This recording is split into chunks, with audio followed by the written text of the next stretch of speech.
Фронт работы, что мы тут видим? Нужно дверь приподнять, подрезать, заварить. Хотя тут дверь надо вообще всю переделывать. Вроде, говорят, предлагали, но что-то заказчик не хочет.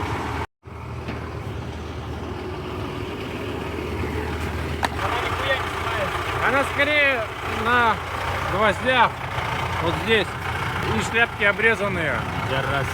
Вот тут похоже, вот что-то есть. Ну, есть эти, но раз.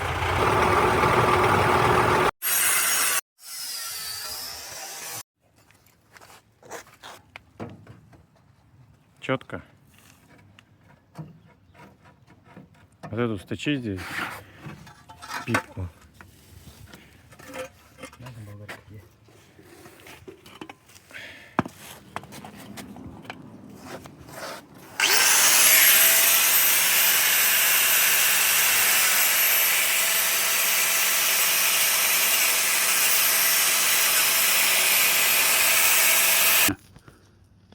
Дверь открыта.